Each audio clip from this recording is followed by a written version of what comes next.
urifuza kugabanya ibiro, kugabanya ibicece, ibinyenyanza, umubyibuho wo ku nda n'umubyibuho w'umubiri wose. Inshuti yanjye listen, izi nizo nama zonyine ukeneye kugira ngo ugabanye ibiro byawe. Ntabwo amafaranga yawe wongera kuyapfusha ubusa ugura twa dufu two kwa Mukandori na Doroteya. Hoya, kuko uyu munsi tuje gukemura icyo kibazo cyawe, aho rwose nje kukwereka ingamba uyu mubyeyi yakoresheje kugira ngo agabanuke ibiro 22 byose. Niba yarabikoze bigakunda, nukora nk'icyo yakoze nawe ibiro byawe biragabanuka.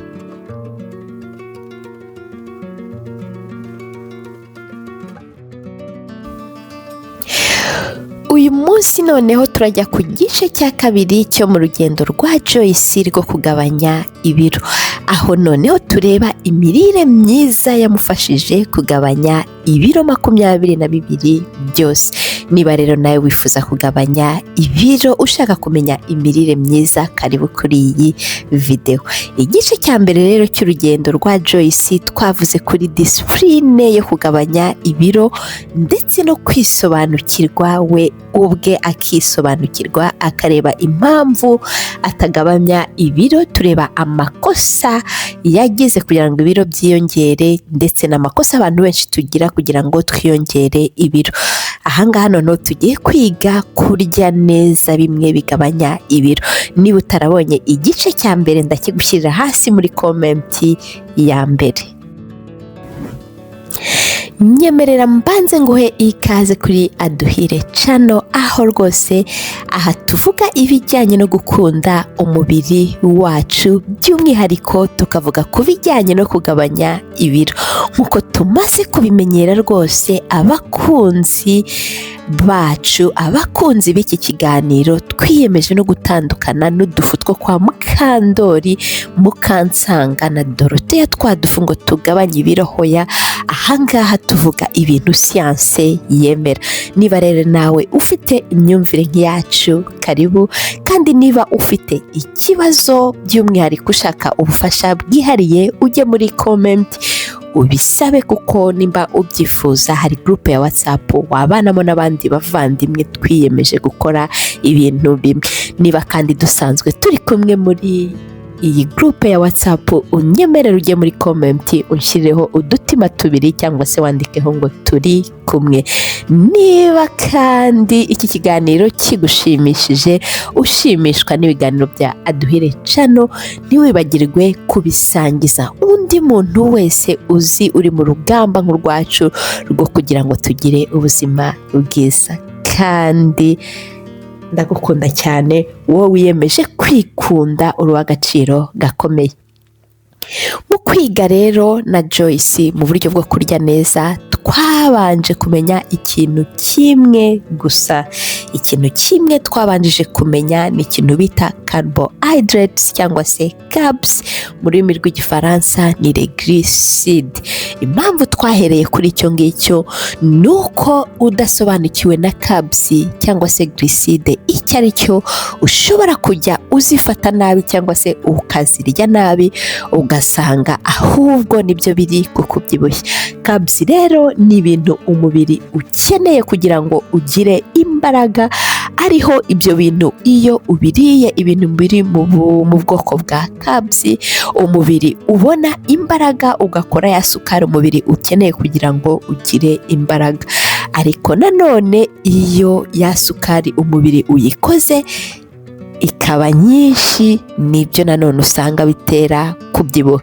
Niyo mpamvu aricyo kintu twahereyeho, dusobanukirwe na carbs icyo ari cyo, kugira ngo twirinde guha umubiri nyinshi, ahubwo duhe umubiri carbs zikwiye. Ese carbs wowe waba uzi icyo ari cyo? Waba uzi ubwoko bwa carbs? Waba uzi uburyo ugomba kuzifata? Nk'uko nari nababwiye rero haruguru, carbs zituma umubiri ubasha kugira ingufu kugira ngo ubashe gukora. Akaba ariho ahangaha turazigabanyamo ibice bitatu. Carbs igice cya mbere turagifata tugishyiremo ibintu by'ibinyamasukari ya yandi akorerwa mu ruganda. Ibyo binyamasukari rero bikorerwa mu ruganda turafata bya bintu biryohera cyane baba bakoze mu ruganda, atari ibintu byagiye ngo byere mu butaka. Aha turashyiramo ibinyamasukari biryohera cyane byose uzi, harimo amafanta ubwoko bwose, harimo amaji ubwoko bwose kuko ni ibintu biryohereye byakorewe mu ruganda. Harimo kandi amakeke, amabiswi, hari amandazi, harimo utuntu twose turyohereye uzi twakorewe mu ruganda. Ya maji yose rwose aba aryoshye, ayo ngayo urayashyira mu gice cya mbere.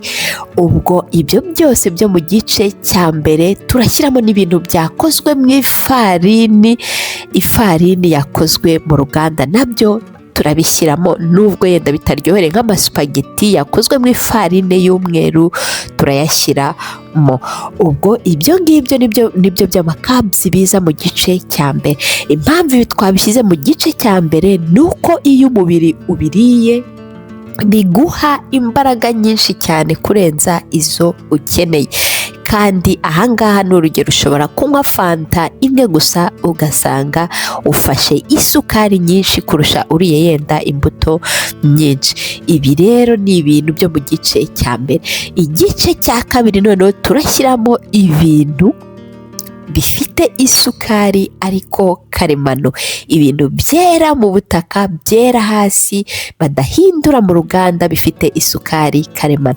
Ahangaha ni ibirayi. Burya ibirayi bigira isukari karemano, hari ibijumba, hari karoti, hari ibindi bintu rwose uzi waba uzi biryohereye ariko bifite isukari karemano. Ibintu byose bakura mu butaka turabishyiramo. Ahangaha harimo ibigori, harimo amateke, harimo ibintu byose uzi biryohereye. Noneho turashyiramo nanone muri iki gice imboga ziryohereye n'imbuto zindi ziryohereye, byose turabishyira mu gice cya kabiri. Turajya rero mu gice cya gatatu, aho noneho dushyiramo ibintu noneho byo byihariye. Ni ibintu harimo imboga n'imbuto ariko noneho bitaryohereye cyane. Ni imboga n'imbuto ariko bitaryohereye, byenda kumera gatoya nk'ibya kabiri, uretse ko ibya gatatu bitaryohereye. Ni urugero nka borokori ni imboga ariko ni imboga zitaryohereye. Ariko ni urugero nitujya nko kuri karoti ni imboga ariko ni imboga zitaryohereye. Niyo mpamvu ubwo karoti turazishyira mu gice cya kabiri, noneho borokori tuzishyire mu gice cya gatatu. Ubwo muri izo mboga harimo borokori, harimo kokombure, harimo imiteja, harimo shufurere, harimo mbega imboga zose uzi n'imbuto byaba bitaryohereye. Ubwo ndongera mbisubiremo, kabs twazigabanyijemo ibice bitatu, aho igice cya mbere twashyizemo ibintu bitari natirere, ibintu bikorerwa mu ruganda biba biryohereye, birimo isukari n'ibindi bintu by'amafarine y'umweru, byose byakozwe mu mafarine y'umweru. Noneho igice cya kabiri twasanze ibintu byera mu butaka, byera hasi, bakura mu butaka cyangwa se imbuto ariko biryohereye, birimo isukari nyinshi. Noneho mu gice cya gatatu twahasanze imboga harimo n'imbuto, aho noneho bitaryohereye, bidafite isukari nyinshi. Nizere ko ibyo bintu umaze kubitandukanya kuko niryo pfundo ryo kugira ngo ubashe kugabanya ibiro. Numara gusobanukirwa n'izo kabs, nimba umaze kuzisobanukirwa ukaba noneho ugiye kumenya ukuntu uzazirya, niryo pfundo ryo kunanuka.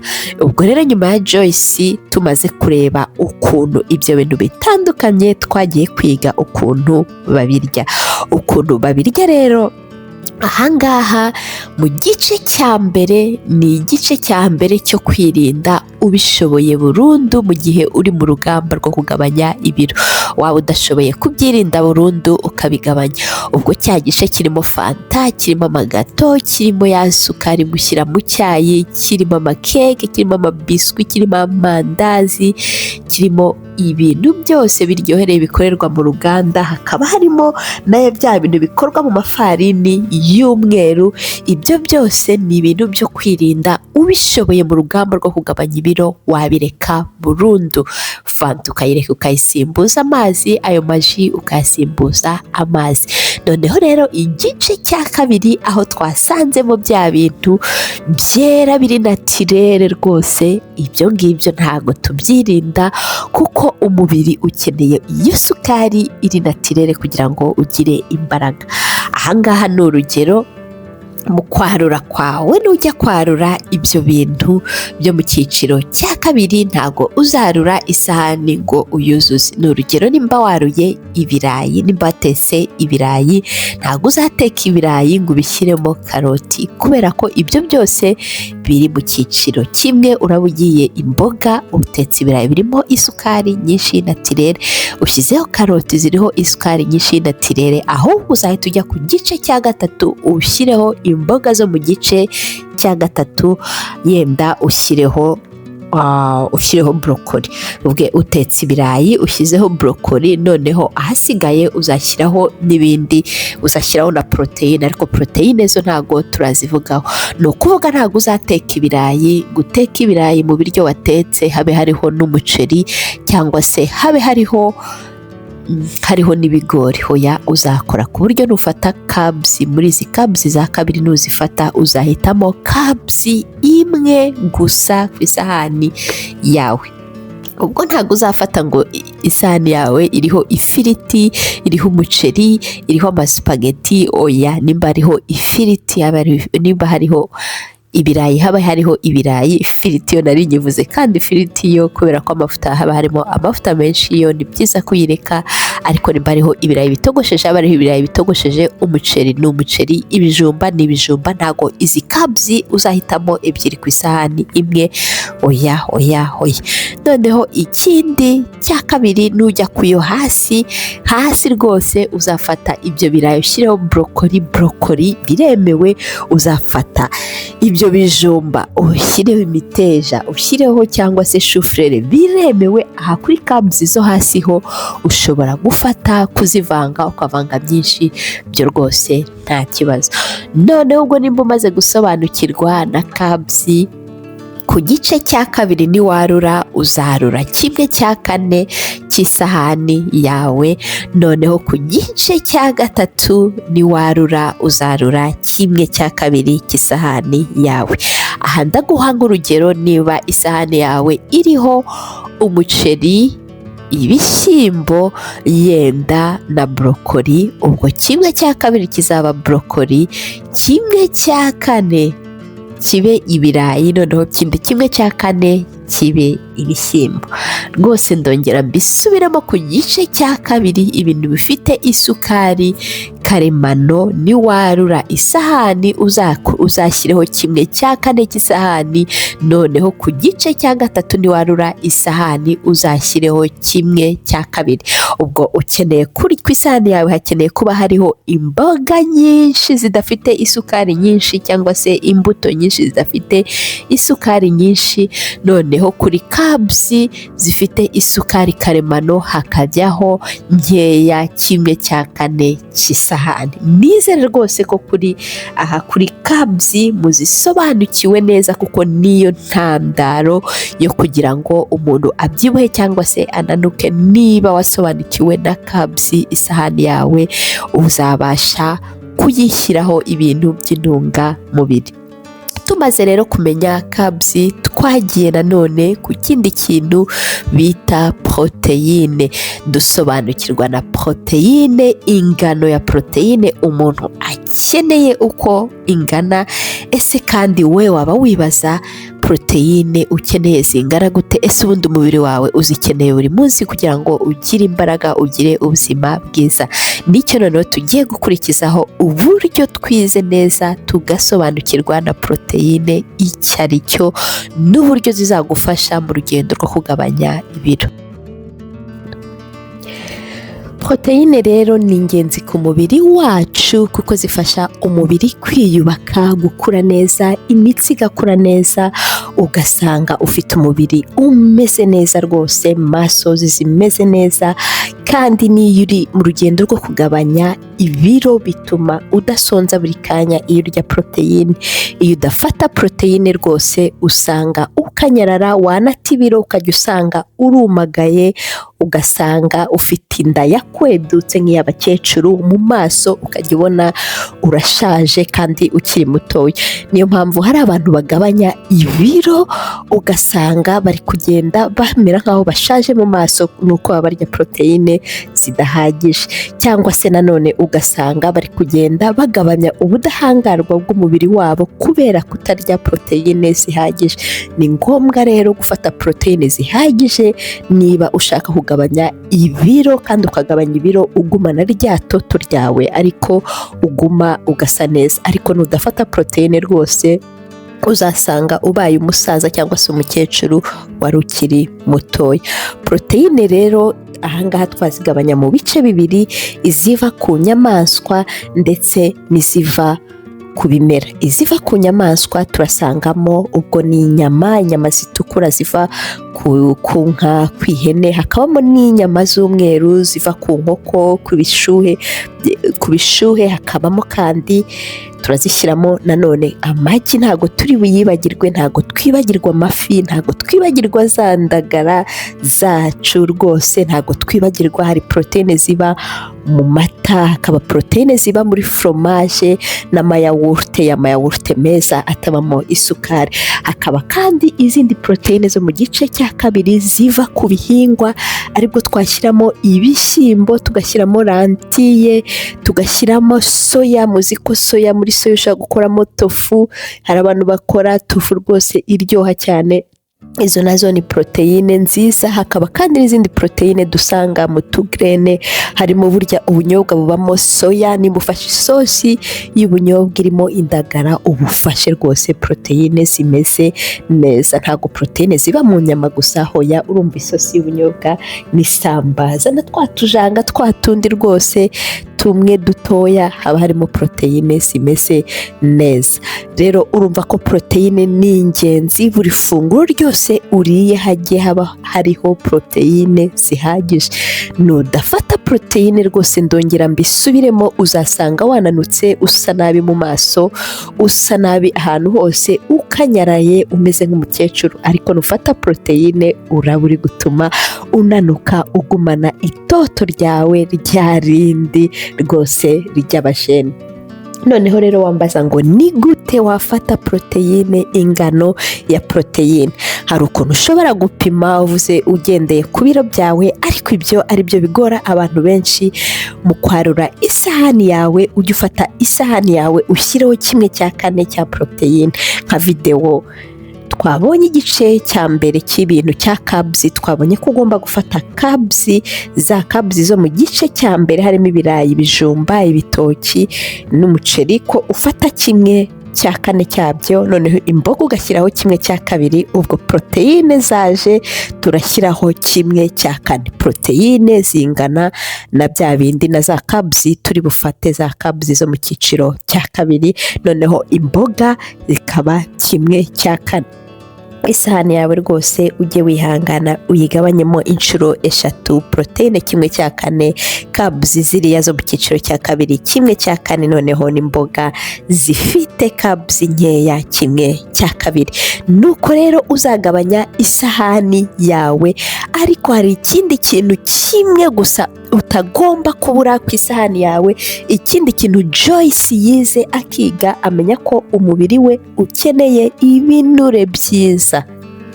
Ese wowe mu mirire yawe waba wibuka gushyiramo ibinure byiza rwose? Kuko ibinure byiza bifasha umubiri, biha umubiri vitamine A, bikaha umubiri vitamine D, bikaha vitamine E, bikaha kandi vitamine K umubiri. Ibinure byiza kandi bigabanya cholesterol mbi mu mubiri. Hari cholesterol nziza na cholesterol mbi. Ibyo binure byiza rero tubisanga muri cya bintu dufite mu rugo, urubuto dufite rwiza rwose dufite, twahawe umugisha mu Rwanda tweza, ari rwo rwitwa avoka. Avoka rwose nubishobora ntizabure ku biryo byawe, wajya uyirya buri munsi, ukarya igice cy'avoka mu gitondo, igice cy'avoka nimugoroba, kuko ni ikinure cyiza kizagufasha mu rugendo rwawe rwo kugabanya ibiro. Kandi ni urugero nimba utetse ugateka huile d'olive ni nziza, nayo ibamo ibinure byiza, ariko noneho nubicurika ugakoresha aya mavuta y'ifiriti, ukarya ifiriti, umenye ko noneho ubicuritse ushyize ibinure bibi mu mubiri wawe. Icyo ni ikintu rero nacyo twize na Joyce, atandukanya ibintu bifite ibinure byiza, yemera ko ifiriti agiye kwihagarika mu gihe ari kugabanya ibiro, aranyemerera rwose arayihagarika. Ese ukunda kurya ifiriti, ukunda kurya ifi ngo iri mu mavuta menshi, inyama ziri mu mavuta menshi, hoya wige rwose gukoresha amavuta afite ibinure byiza.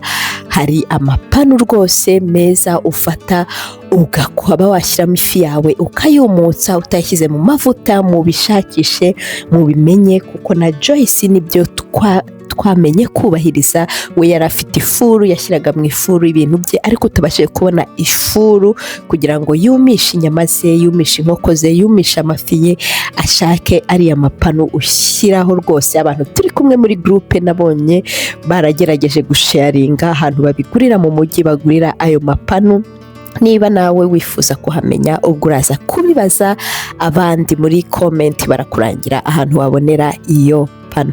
Ubwo rero niko twize kurya neza. Tumaze kwiga kurya neza, twakurikijeho diet noneho iri stricte, dufata amasaha yo kuriraho nyayo, turabanza turayakora, turayubahiriza. Tumaze gufata amasaha yo kuriraho, nyuma yaho arankundira Joyce arabyubahiriza. Twakoze diet iri stricte, ya yindi ituma ibiro byihuta nko guhumbya, ariko iyo diet inshuti yanjye twayikoze ari uko twasobanukiwe no kurya neza. Iyo diet rero iri stricte izaza mu gice cyacu cya gatatu cya video ya Joyce. Nyemerera ngushimire rero ko babanye nanjye.